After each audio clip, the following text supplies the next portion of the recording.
Welcome back. We're kicking off a deep dive today into a topic that is, well, incredibly rich and absolutely essential to understanding a vibrant culture, Thai culinary heritage. hmm You've shared a stack of fascinating sources with us, articles, research, your own notes, all centered on figuring out what makes Thai food so special, both at home in Thailand and, everywhere else in the world.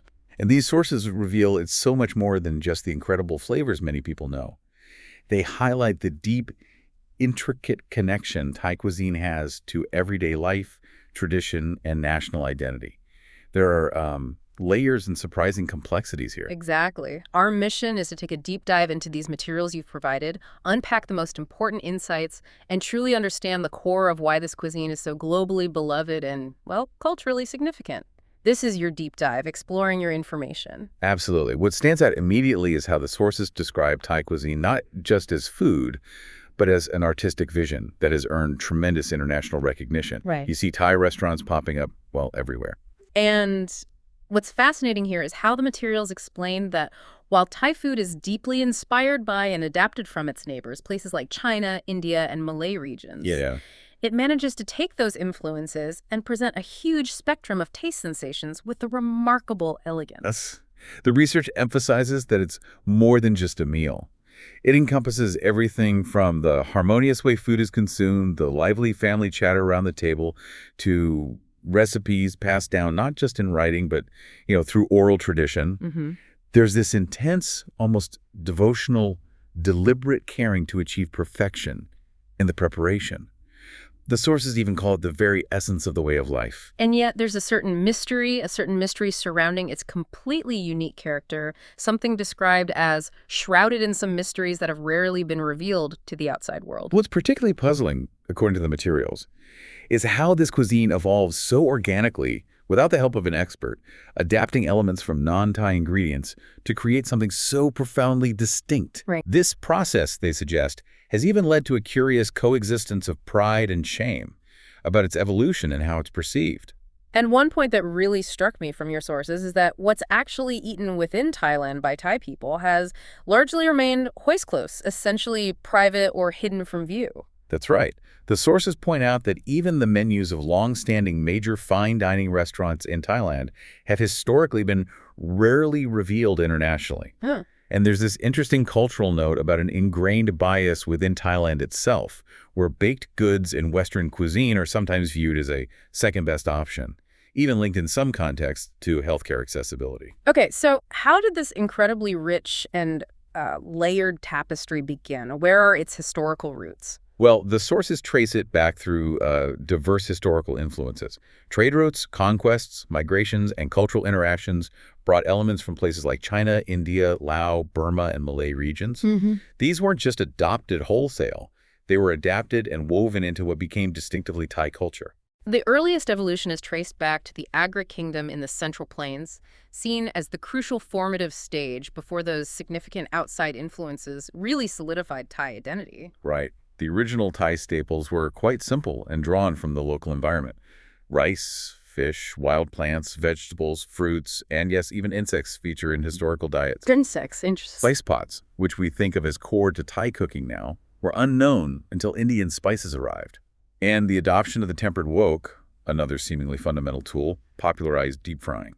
Here's where it gets really interesting. Your sources highlight the impact of the Khmer dominance period. Yeah. The clay mortar, essential for making namprik, that ubiquitous spicy chili sauce, and Kriong kananga, the broad term for cooking ingredients, is a direct legacy from that era. Even ingredients like chicken from Kuala Lumpur became integral. And the sources specifically call out the culinary sophistication of the Khmer influence, demonstrated by dishes incorporating things like soft-shell crabs into prawn curry or sour fish soup. The Penang curry, widely known internationally, also shows this heritage. Crucially, the practice of creating soups that distinctly balance hot, sweet, and sour flavors, which are considered core Thai characteristics today, are traced back to this period. Okay. And throughout these adaptations, the essence, freshness, subtlety, and harmony was retained. There's also a strong connection the sources show to indigenous ingredients and the environment. Early travelers noted the practice of sourcing ingredients locally, snapping turtle, specific jumbo plants. Right. Illustrations of cooking scenes weren't just art, they communicated valuable knowledge and a deep connection to the surrounding environment. This links Thai identity not just to its immediate place, but conceptually to global boundaries, emphasizing the importance of representing place for sustainability and conservation. Yes, the sources underline that these cultural exchanges and environmental connections are vital. Understanding similarities and differences helps find common ground, fostering a sense of shared ownership and pride in heritage, and encouraging cooperation across communities. Okay, so we have the historical foundation and key influences. But Thailand isn't just one food culture. Your sources dive into the incredible regional variations. Absolutely. They detail how across the four main geographical regions, Central, North, Northeast, and South, there are distinct differences in traditional practices, in the typical accompaniments to a meal, and even in the folk medicine uses of common plants like bananas, acacia beans, lemongrass, and chili. And these deeply ingrained regional customs, the sources argue, feed into and perpetuate the rich diversity we see in the national cuisine. Let's explore these differences, maybe starting with Central Thai cuisine. Sure. Central Thai food is described as having moderate flavors, a style that historically aimed to please the royal court and nobility, prioritizing sophistication and elegance. Huh. Buddhist tradition played a role here, influencing practices like vegetarianism, a preference for seafood, and avoiding beef. The abundance of local ingredients in the fertile Central Plains allows for sweetness. The sources even note that dozens of specific curries feature fruit as a core sweet element. Wow, dozens. Yeah. Dishes like green papaya salad might even trace origins back to the Khmer period. And you clearly see the influence of Indian and Malay cuisines woven in. It's characterized by that well-known balance of sweet, sour, and spicy notes, typically served with fragrant jasmine rice, although actually the sources mention sticky rice too, konyo, as being common in rural parts of the central region. Right. And the sources break down the typical meal structure into categories: main dishes, accompaniments, pickles, sweets, and desserts. They even dedicate time to describing the importance and variety of vegetable-based sauces, noting that the quality of these dips could define a dish as noble. Noble dips. Exactly. The origin of sweet and salty sauces and curries, like nam phrik with chili, is also highlighted here. A typical dinner unfolds in sequence, starting with pickles, moving through soups, stir-fries, curries, fried fish, and concluding with sweets and desserts. The sources even detail the surprising variety found just within the category of pickles. Moving north then to Lana cuisine. What's the picture painted there? Northern Thai cuisine, or Lana, shows heavy influence from southern China due to the migration of Thai peoples over centuries. Dishes are often seen as legacy items passed down through families, typically from mother to daughter. Historically, the sources suggest it was quite simple. Rice served with various dips, mentions of types of rice dishes like gray rice, and simple preparations of raw or boiled vegetables. Fermented vegetables, known as morn, are significant. Fruit desserts are also common. It's interesting to note that the sources say even as recently as, 15 years ago, this food was sometimes seen as ill-mannered or not worthy by some. Yeah, that's surprising. But it's now incredibly popular, embraced for its rural comfort and hospitality. A key element is nam phrik, the chili paste or dip, which is central and requires significant time and skill to prepare. This skill was traditionally learned through trial and error, or even in informal contests held in temple gardens. Temple garden contests, really? Apparently so. The sources also touch on fascinating historical practices, mentioning the use of certain hallucinogenic herbs like canfu, reportedly recommended by shamans and consumed without widespread serious health issues. They even note that opportunities might exist for foreigners to encounter these in certain cooking classes or at festivals. Wow. Okay. But this region isn't without its modern challenges, right? Ready-to-cook items are starting to replace the traditional time-intensive preparation methods. Yeah, that's a big concern. Environmental issues like floods are impacting chemical-free farmers, and imported meal kits, the sources suggest, could threaten the unique flavor and hospitality aspect of the cuisine, where the in-depth preparation itself is part of the offering. Exactly. The tradition of eating supper together, gathering as a family, is also deeply tied to hospitality here. Yes, and the sources highlight a specific concern. As of 2024, a UNESCO application for recognizing Lana's knowledge on fermented food is still underserved, Oh, really? which poses a real risk to the preservation of this unique tradition and underlines the urgent need for cooperation among various stakeholders. Now, let's talk about northeastern Thai cuisine, known as Aisin. Your sources describe this as arguably the most popular abroad, yet often misunderstood. Exactly. It's deeply intertwined with national and ethnic identities, and the sources stress the importance of distinguishing between Aisin and Lao cuisine, despite their close relationship. Right. The region itself is not monolithic. There's diversity within Aisin food, and it's rapidly gaining more recognition.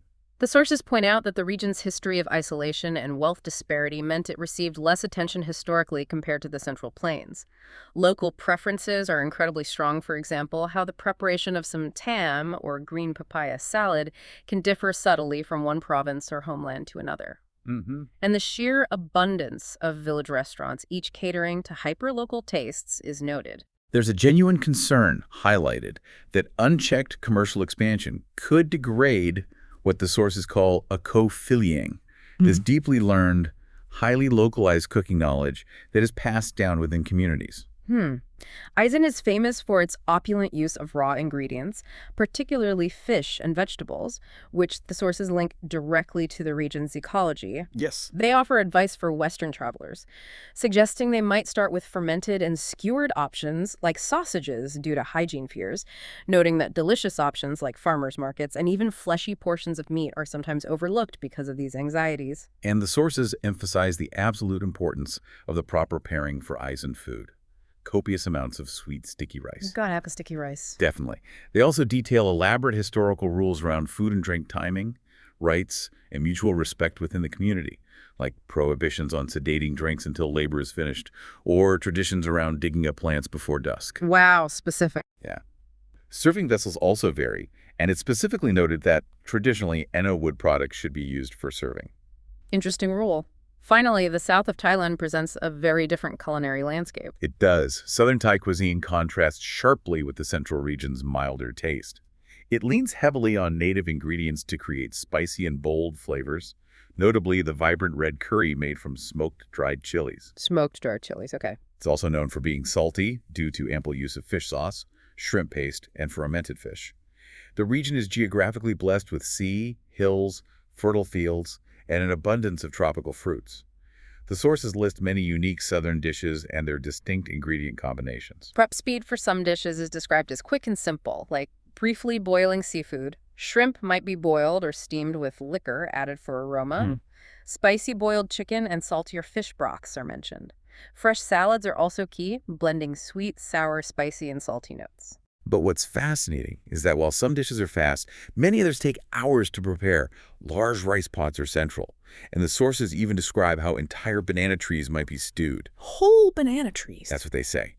They note the distinctive scent of sweetness after cooking seafood and how oily foods often require specific sauces to balance them. Southern meals involve many dishes served at once, requiring continual replenishment of rice and food. Sounds like a feast. Yeah. Special occasions feature numerous offerings, and families often have specific traditional dishes they keep alive. So we've seen the historical roots and the rich regional tapestry, but what are the fundamental building blocks, the ingredients themselves? The sources are unequivocal. Ingredients are the bedrock, the first-line means of communication.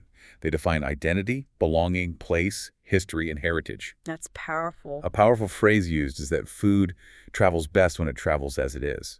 The challenge in a global context is how it's presented for understanding elsewhere, not how it's literally translated. And it's not just about sustenance. Food, as the sources argue, forms communities, helps cultures evolve, sparks fusions, and helps map the world. But there's a caution. These food cultures are fragile and vulnerable to transformation by globalization. Right. Dishes most well known abroad often prominently feature ingredients like coconut milk, chilies, and sour flavors. Think red or southern-style curries. The sources clarify that the word curry itself is a Western rendering of the Thai word gang. Ah, gang. Okay. They suggest that authenticity, particularly in the global perception, has become strongly linked to the presence of coconut milk and using Thai names for main ingredients. Herbs and spices are called the cornerstone of Thai flavor. There's a distinct preference noted for fresh herbs over dried seasonings, valued for their vibrant aroma and thrill. Yeah, that freshness is key. Fresh chilies provide that immediate heat, and fresh curry paste is described as intensely rich and fragrant compared to pre-made versions. The sources list examples of key herbs like turmeric, lemongrass, ginger, and coriander, alongside spices such as garlic, shallots, white pepper, cumin, nutmeg, and cardamom.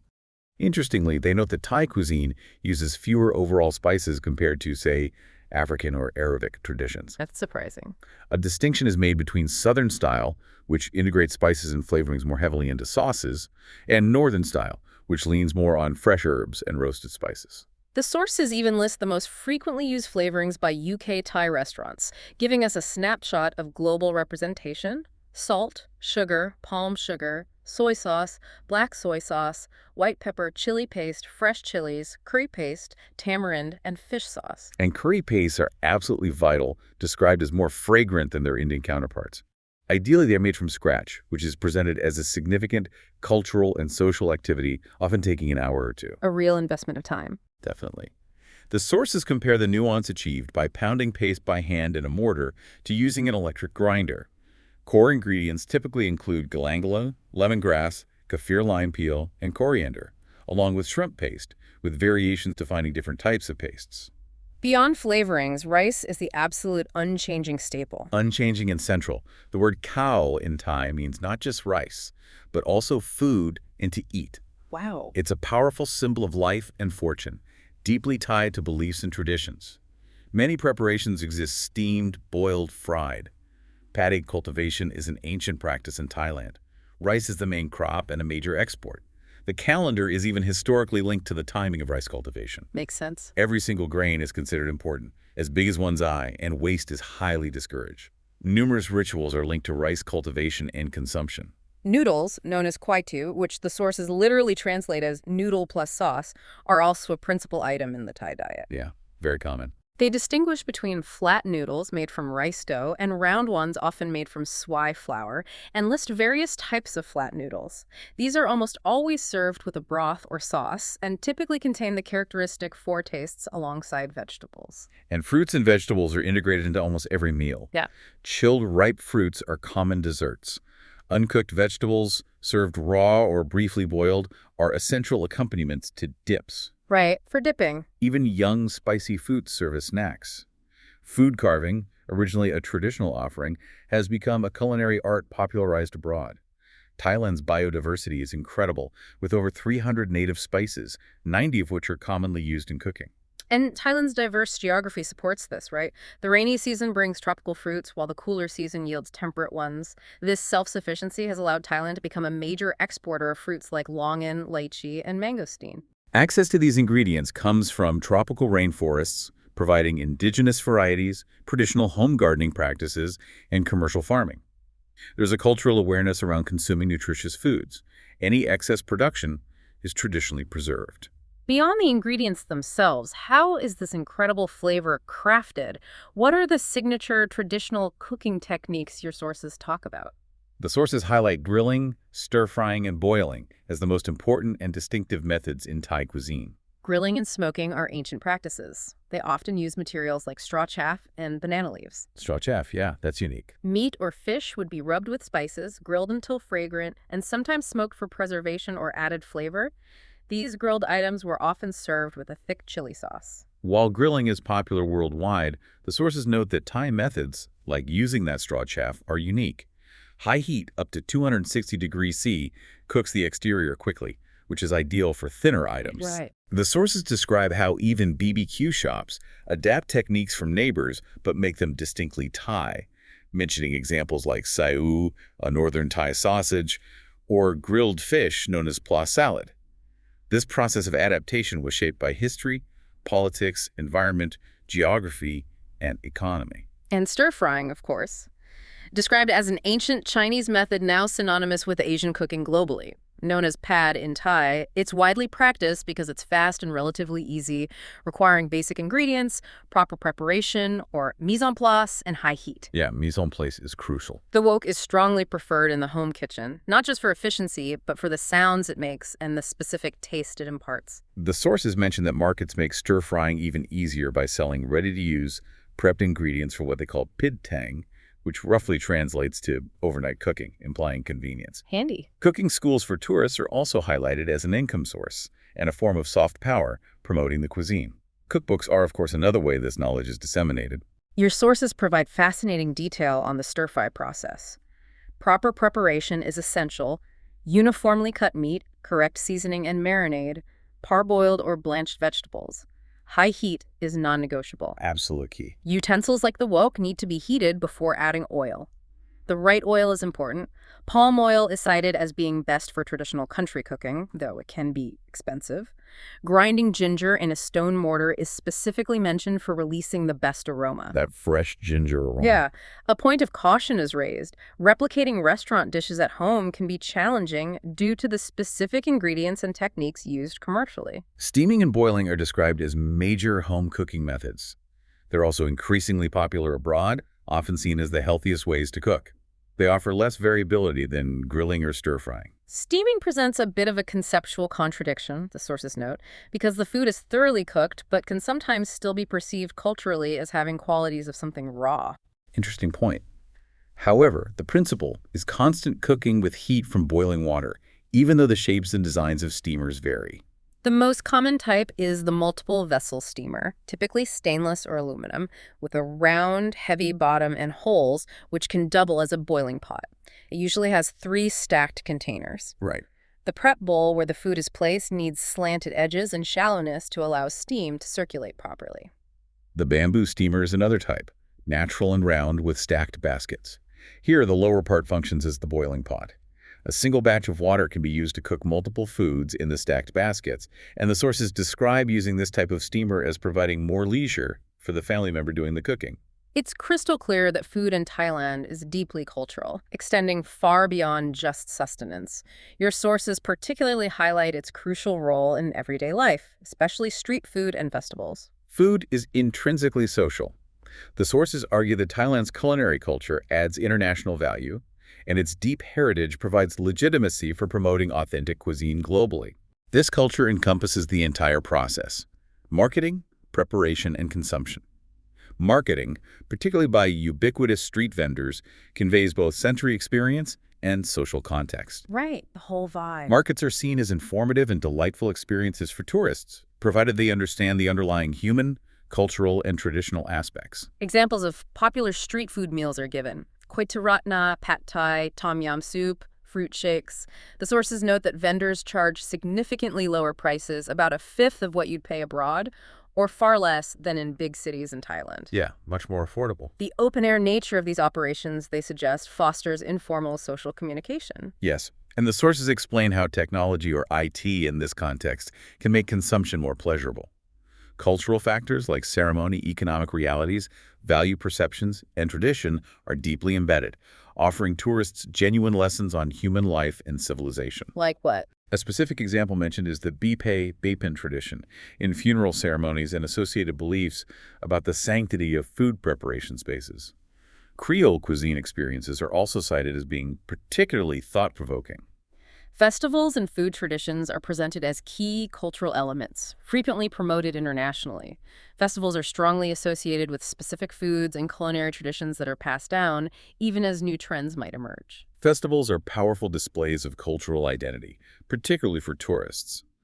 While some traditional festivals have disappeared, there are noted attempts to enhance festival food offerings and related tourism experiences. Right. The sources discuss the life cycle of festivals from a tourist perspective and use Loy Krathong as an example that, while perhaps waning, is far from lost. The critical point raised here is that the focus should be on preservation.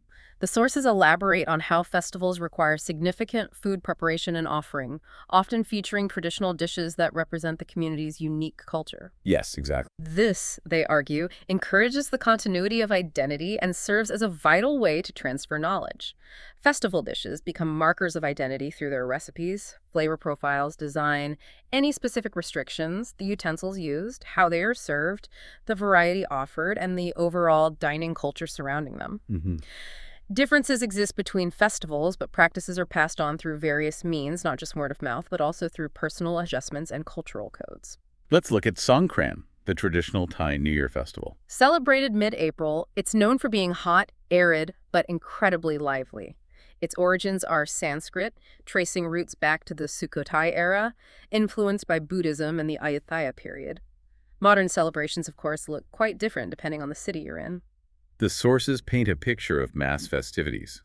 Playful water, fights with water guns, colorful floats and processions, participation by monks, music everywhere, the tradition of pouring perfumed water over the hands of elders, A sign of respect.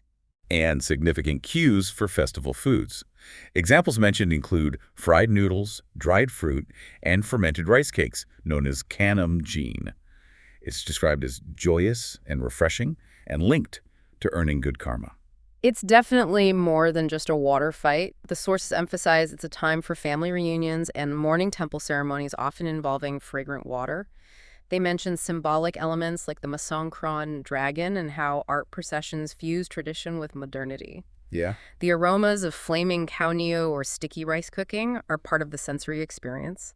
It's portrayed as the most anticipated holiday associated with sunshine, sorrow dispersing with the water, and family unions. Loy Krathong is another key festival, linked significantly to the Chao Phraya River heritage. The sources see it as illustrating local and global interaction, evolution, and hybridity.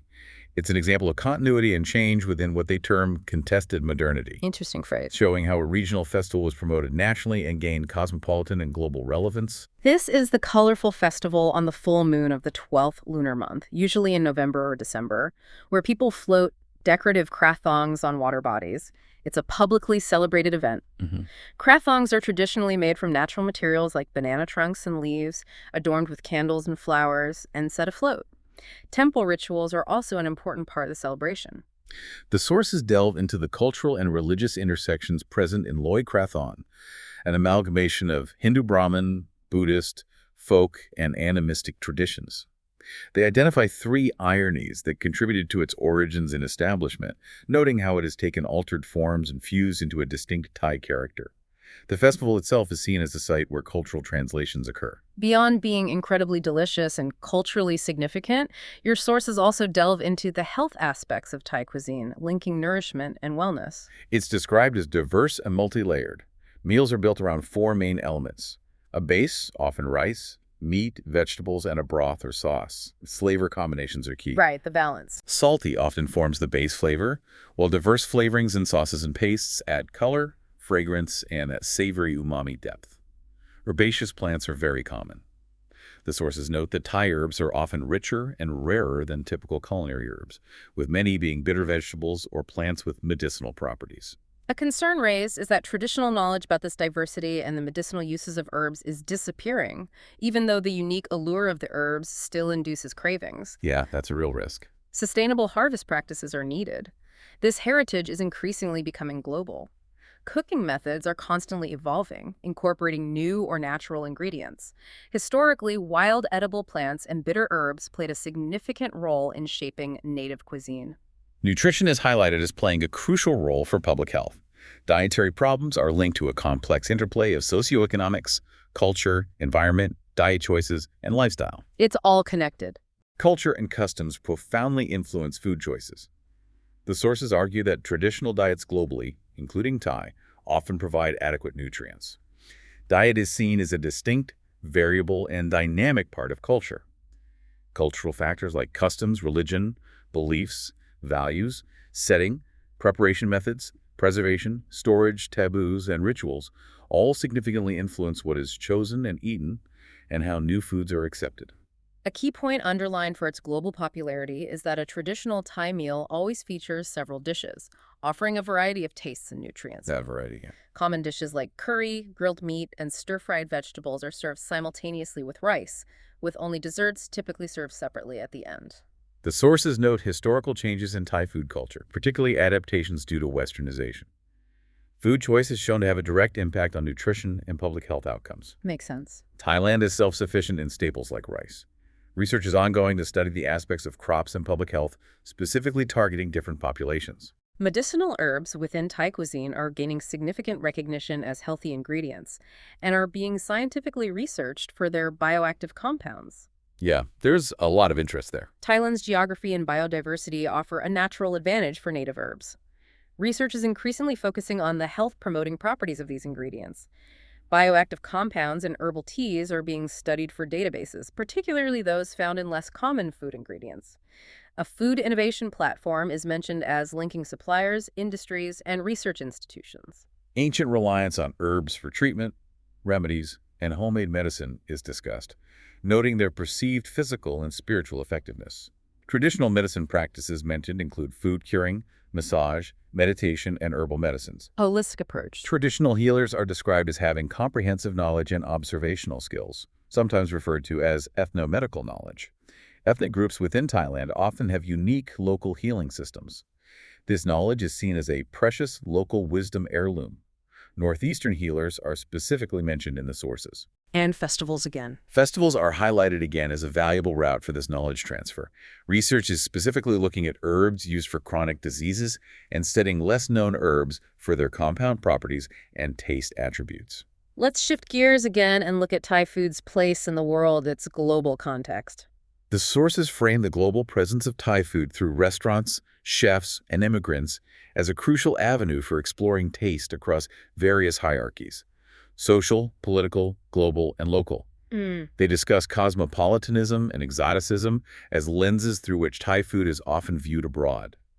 The figure of the migrant worker is seen as particularly important, shifting the analysis and mediating local and global encounters, with labor-intensive dishes traveling with the workers themselves. Oh, okay. The concept of a transnational social field is used as a lens to understand the politics of taste operating across borders. Your sources really explore the practices that mediate food across different spaces, the asymmetries, contradictions, negotiations, and accommodations that shift meanings and values. Yeah, it's complex. A key focus is on how this transnational taste is mediated and the significant role of institutions. This isn't just formal organization, but also includes broader social forces of monitoring, scrutiny, and even reproach, which shape taste preferences and culinary politics. The analysis in the sources is grounded in real-world insights drawn from interviews with people like labor export officials, Thai restaurant owners and workers in Taiwan, and informal food traders. So boots-on-the-ground research. Exactly.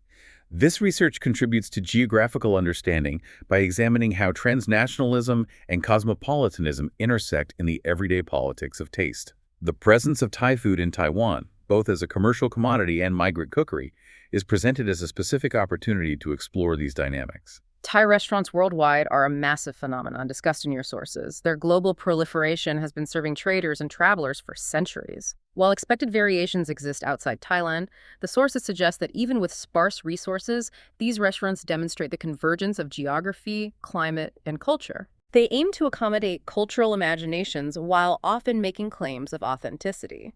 What's important is that, according to the sources, food in restaurants outside Thailand is often a source of misunderstanding.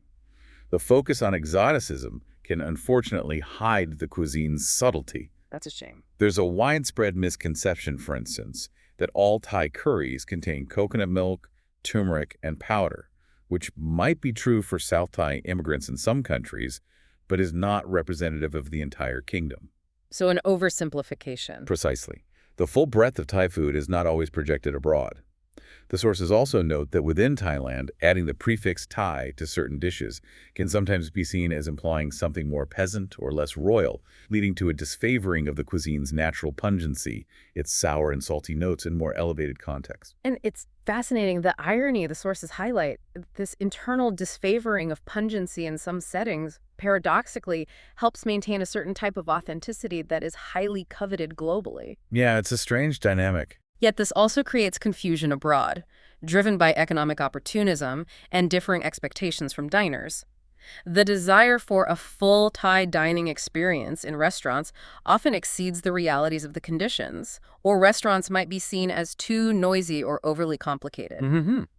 A restaurant, after all, implies a specific cultural reference frame, decor, menu, presentation, which is often judged by external cues, not just the quality of the food itself. Fusion cuisine is another significant part of this global picture.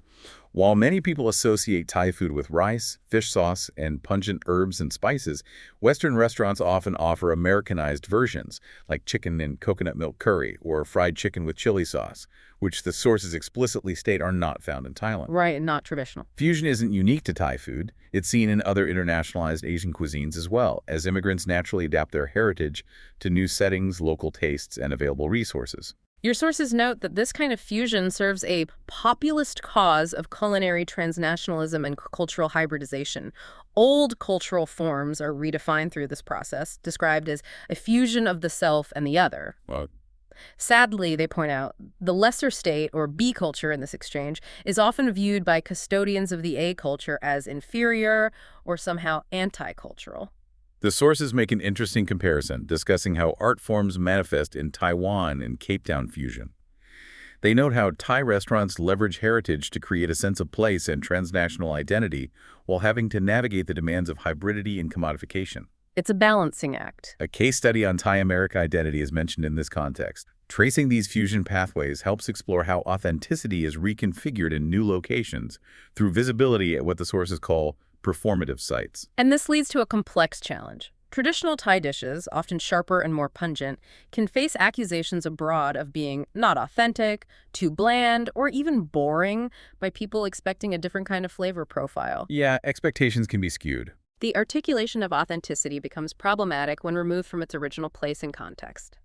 The sources suggest that different forms of modality might offer alternative performative sites for refiguring more fluid notions of authenticity that go beyond a rigid definition tied to origin.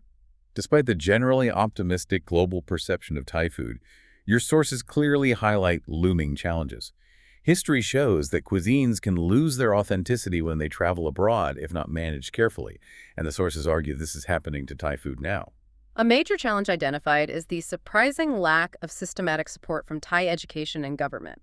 There's no national diploma system specifically for Thai cooking, only informal or private schools. Right, unlike France or Japan. Unlike countries with well-developed state-supported culinary education systems, cooking is often perceived as simply vocational work, part of the service industry. The sources stress that government support is really needed to back successful overseas chefs and implement marketing strategies that help maintain the cultural integrity of the cuisine.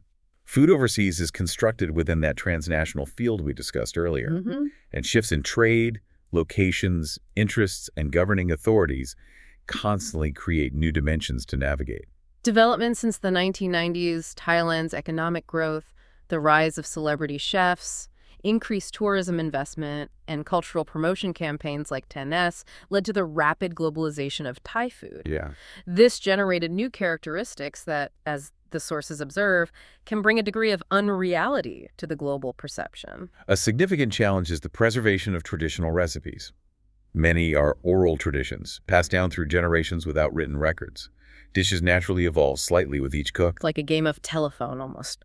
Kind of. Unlike culinary traditions like Italian or French, which have centuries of compiled written recipes in formal schools, many Thai restaurants and street stall owners themselves may not be fully aware of the historical depth and variations of what they know.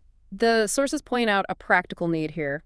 To register traditional dishes as protected geographical indications, these recipes must be preserved, translated, and packaged appropriately for foreign markets, taking into account things like allergy information and halal requirements. Yeah, that's crucial for tourism. This is seen as necessary to avoid negative tourism publicity if expectations or dietary needs aren't met. To achieve this preservation, the sources suggest that recipes need to be compiled systematically by reputable chefs and stall owners, along with collecting the history and stories behind the dishes. Capturing the stories is important too. Definitely. Stall owners and family businesses are seen as best suited for this task. A standard format is needed for these recipes, covering details like size, servings, nutrition, hotness levels, ingredients, and clear, simple English methods. The sources even use interesting terms like needing to patent recipes and collect bioparts, perhaps meaning unique characteristics or strains of ingredients linked to the dish from owners before formal registration. Globalization also brings potential negative impacts, according to your sources. They mention the unfortunate abolition of Thai cuisine in some regions or communities where indigenous people were discouraged from traditional foods, taught things like ramen instead, or forbidden certain dishes deemed too similar to past practices. That's quite extreme. This has altered traditional consumption patterns, and these lost foods are not always integrated back into modern society. Expert speaker. Gradual cultural integration does lead to hybridity, things like a curry paired with tom yam or fried rice served with naan, which are becoming accepted. But the sources note that this can also result in a sense of incompleteness or imbalance. How so? Expert speaker. They use the term generally prepared to cold bore pastiche, such as larb, implying that some hybrid creations feel forced or lacking depth compared to the original. Resource inequality is also seen as affecting native chefs. Expert speaker. There's a concept of unique remaking in traditional cuisine where modern elements can unfortunately overshadow previous wisdom, described starkly as a sudden death for the traditional form. There's a historical legacy, too. Different regions traditionally prepared auspicious food differently for things like harvest luck, but they often shared common fears or beliefs about certain practices. This brings us back to the importance of culinary education and training. The sources stress that preserving original recipes, methods, and techniques is absolutely essential to maintaining the heritage of Thai cuisine. Yeah. This requires efforts to strengthen the culinary culture within Thailand and make it appealing to younger generations. Promoting food education, starting even in primary schools, is suggested as a way to foster heritage appreciation from a young age. Engaging communities through adult programs and festivals can also nurture interest and provide opportunities for learning. Supporting traditional technique training through dedicated cooking schools and classes is highlighted as a key mechanism for preservation and ensuring these complex methods are passed on effectively. Collaborations that celebrate cultural and food heritage are encouraged, using local festivals as platforms for awareness and community demonstrations by skilled traditional cooks. The sources emphasize that understanding the diversity of traditional food is key to enhancing cross-border heritage exchange. This enables deeper discussions about integrating the physical act of cooking and eating with the social context. Right, the social side. While existing work explores traditional knowledge and value, the sources point to gaps in frameworks and comparative studies needed to fully understand and preserve this heritage. Looking specifically at the landscape of culinary schools. The sources note that globalization isn't a brand new phenomenon. Significant change occurred a generation ago with the rise of overseas Thai restaurants, which were rooted in tradition but modified for new tastes. This spread took about 10 years to become widespread. A striking point made is that despite centuries of rich culinary history, Thailand has surprisingly few formal culinary institutes compared to countries like Japan or France. Yeah, it's a gap. This lack of formal schooling, the sources argue, results in a shortage of what they call food artists, painters, or sculptors in the culinary sense. Thailand, they suggest, has technicians coming from unregulated schools, but hasn't fully developed the capacity for creating truly fine dishes. The presentation or storytelling of the food is sometimes described as primitive. Apprenticeships are also discussed, with the sources noting potential imminent shortages of skilled cooks due to the growth and recognition of Thai food globally. Right. Initial international promotion efforts focused more on upgrading formal schools and curricula abroad, meaning apprenticeships haven't received significant attention. The sources note that apprenticeships have existed in Thailand since the mid-1950s, often tied to specific sectors like hotels, airlines, or the military, usually as temporary vocational courses. Kind of ad hoc. Large companies train inexperienced applicants in-house, but the results vary widely, producing everyone from potential gold medalists to kitchen porters. The sources state that incorporating apprenticeships into formal education is a common global practice, offering comprehensive practical training combined with crucial first-hand experience. In contrast, Thai culinary schools are noted as having few field trips, and postgraduates are often left to find practical positions on their own. Your sources make a strong argument for recognizing, harnessing, and developing Thai apprenticeships more systematically for sustainable global success. This needs organized booking, involvement from institutions and businesses, and focused promotion. Yeah, a coordinated effort. For a global audience, participants would need English language skills, a related diploma or foundational knowledge. Specific recipe and technical skills referred to as scriptural recipitech skills, likely meaning codified or advanced techniques, and crucially, a keen interest and passion. Sustainability, interestingly, is presented as something deeply embedded in Thai cooking principles for centuries, linked to an ecological worldview. That's fascinating. Traditional beliefs and traditions are seen as potentially very helpful for navigating the current environmental crisis and suggesting changes to the industrial food system. This collective heritage, the sources argue, needs preservation. Commercialization has unfortunately created a gap between the global audience's perception and the cuisine's true identity. Right. Systemic changes are needed to ensure authenticity is maintained and exploitation is reduced. Health issues linked to diet and the environment are also part of this discussion. The very name Thai means freedom, carrying connotations of freedom, peace, and developing status. Commercialization of the cuisine really began around the reign of King Rama VI. Okay. Tourist awareness of Thai food grew in parallel with Thailand's increasing international influence. The food was perceived as exotic and flavorful and was rapidly accepted globally. A hedonic definition is linked to this, a fondness for the spices, the complexity of tastes, and the variety. Literature confirms the growing interest among chefs, educators, and writers networking within the cultural industry, including celebrity chefs, models, and actors. The sources discuss how tourism has advanced, and commercialization is increasingly driven by multinational corporations. Spices, which were once culturally embedded, are now mass-planted as commodities, described as becoming devoid of culture and meaning. That's a worrying trend. Restaurants have multiplied globally at a rapid pace. This growth necessitates measures to ensure authenticity, sustainability, and equality within the supply chain and industry.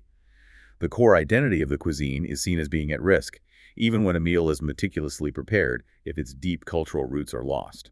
The concept of farm-to-table, coined in the USA in 2006, is discussed as being applied in a distinctly Thai style starting around 2014, emphasizing the heritage aspect. Right, adapting it. The Thai phrase for this concept means something like, know where your food comes from or know who your food is, underlining the importance of understanding the origin.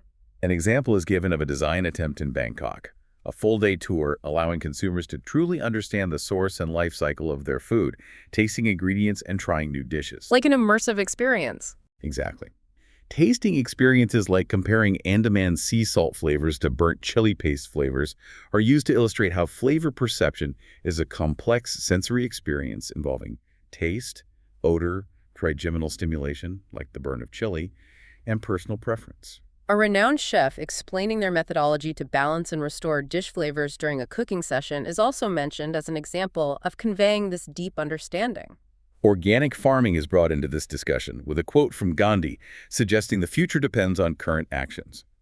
Biodiversity preservation is framed as a joint mission, with the local community acting as guardians. Community involvement. The potential of using trees like Gliricidia and preserving local rice varieties, preferred for their taste and culinary value, is highlighted, selected based on agroecological principles. These unique biodiversity gems need to be actively harvested and utilized. Your sources offer a critique of the Green Revolution, stating that its unsustainable methods are now clearly evident. Negative impacts include contamination from herbicides and pesticides, soil degradation, the loss of traditional farming practices, and resulting social problems that have undermined earlier successes. Yeah, the downsides are clear now. Modern methods like monoculture and mass production technology have led to decreased soil fertility. The impact of global warming is presented as significant and urgent. Pest clouds, drought, floods, sea level rise, and water shortages. Plant species and traditional cultures tied to them face extinction. It's a huge threat. The very exchange of information about climate change can ironically undermine local indigenous knowledge. There's also a potential for monopolization and patenting of plant resources. Refugee movements can lead to insecure land tenure, and biodiversity hotspots are ceasing to exist. The sources emphasize the urgency for both local and global advocacy on these issues. So, after traversing centuries of history, regional diversity, exploring unique ingredients, techniques, and understanding the deep cultural significance, and even the challenges, Wow. what does the future hold for Thai culinary heritage, according to these sources? That's the central question your sources grapple with. Can these complex local flavors survive the onslaught of international food trends as Thailand's status as a global gastronomic capital continues to rise? Right. They suggest that relying solely on street-style noodles or simplified fusion might not satisfy a deeper craving for true engagement with globalization. Modern development, especially the contrast between glitzy malls and the quest for authentic food, can sometimes hide a sense of cultural dislocation. The sources mention examples of global food trends impacting the scene dishes like Westlake fish, black pepper crab, or cassoulet. It's seen as more than just recipes. It's about how these global trends and flavors meet, sometimes create discord or dissolve within a city's culinary landscape, which itself is perceived through a moral lens. The example of Laotian rice noodles with spicy fish curry is given, seen as reflecting a struggle between staff and patrons, or tradition versus the aspirations for more elite modern diets. The sources argue that modernization doesn't always mean confusing dining styles. Backwater towns and their traditional food can coexist with culinary fast tracks in the city. So it's not all or nothing. They describe a kind of clandestine exchange happening between what they call vernacular capitals, marking convivial spaces linked by culinary rebellions of culture meet branding mechanisms. And this suggests, they propose, that paying attention to flavors found beyond the city adds vital complexity to the globally appreciated cuisine. Dining perspectives gathered from rural fields add textures and nuances that are often missed by the mainstream city-centric view. Innovations are certainly happening. Traditional methods are being modified by modern appliances like microwaves, electric pans, refrigerators, blenders, and juicers, which have undeniably swept away traditional lifestyles for many. But not everywhere. However, the sources note that traditional foods are still prepared in many regions using older methods. This is particularly evident at social gatherings and events where traditional preparation methods are often followed, especially for rice dishes. Special occasions require complex and elaborate cooking, calling upon skilled cooks and needing ingredients gathered well in advance. Traditional techniques using firewood or charcoal stoves and mortar and pestles are still employed, although the blender is a more recent, accepted addition. Northern food remains strongly linked to its specific regional herbs. Experienced traditional cooks are highly praised unless their standards are perceived as having slipped. Emerging trends present ongoing challenges. The sources suggest Thailand faces the difficulty of promoting a harder-to-acquire taste, its deep heritage in a global arena where heritage can sometimes be simplified or deemed universally accessible without deep understanding. Right, it gets flattened. Food risks functioning merely as an exoticized object of passive consumption, framed by existing hierarchies. Thailand itself is seen as subject to structures that can sanitize, preserve, and commodify popular culture, potentially threatening its inherent glamour. Tourism and cuisine become arenas for global competition. A state-sponsored show or contest called Thai Food Futurism is mentioned as an example of this trend. Generational shifts within Thailand are also raising questions about legitimacy. There's a contrast noted between official brands, perhaps like Thai Select, referred to as FKR-type restaurants in the sources, Yeah, that branding. and the knowledge held by traditional practitioners. Debates within the Thai elite about culinary direction have forced restaurants to consider competing frameworks, and this contestation often spills out into the public view. The sources note that these FKR-type restaurants, with their modest shapes and curated performances, have created new general perceptions about what evolved caste perception looks like. They mention specific examples like actors Tanakrit and Mim and their restaurant Priel, which offers modern fusion cuisine surprisingly located in a rural area, highlighting this blending of trends and place.